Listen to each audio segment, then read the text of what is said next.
হ্যাঁ, যখন এই যে ওই প্রজাতন্ত্র দিবস হলো, মানে 1946 সালে, সেটা ঠিক হলো। ওই বলল না, মাউন্ট ব্যাটেন, জিন্না আর গান্ধী, এই তিনজনের মিলে। গান্ধীর ইচ্ছা ছিল না, গান্ধীদের জওহরলাল নেহরু এটাকে চেষ্টা করলো যাতে নাকি মানে ও প্রধানমন্ত্রী হতে পারবে, তার জন্য বুঝিয়ে সুঝিয়ে পাকিস্তান করে দিল। ওই পাকিস্তান যখন করলো তখন আমাদের তো এখানে, তার আগে তো রায়ট হয়েছিল, সে বিরাট। ওই দেশেও আমাদের মুসলমানরা আক্রমণ করবে, এই সব নিয়ে অনেক মিটিং টিটিং হলো স্কুলে।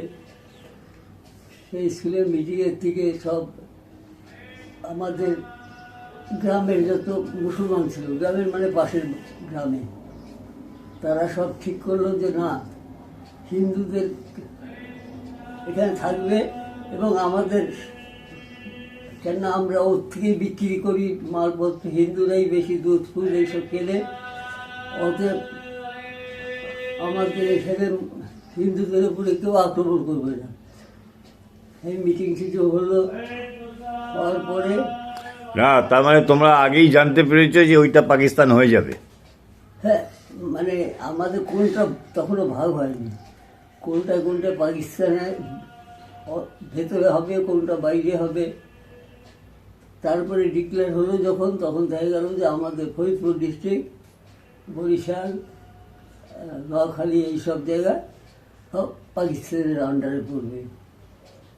তখন সব গ্রাম ছেড়ে সব চলে আসলো কলকাতায়, রিফিউজি। তখন তো কী অবস্থা, বাপ রে বাপ!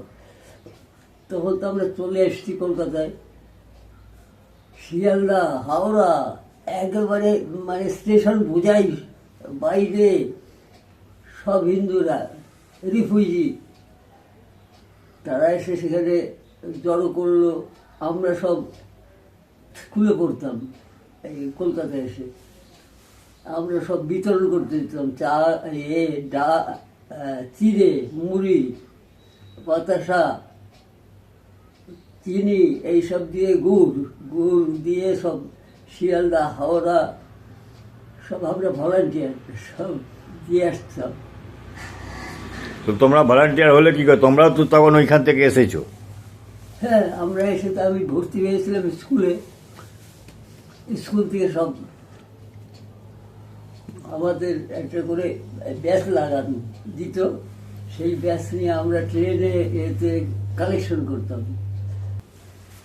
কৌটো থাকতো, আবার স্লিপও থাকতো, যে যেরকমভাবে টাকা দেবে এই কৌটোর ভিতরে। সেই রাসবিহারীতে আমাদের সেন্টার ছিল, সেখানে গিয়ে সব জমা দেওয়া হবে।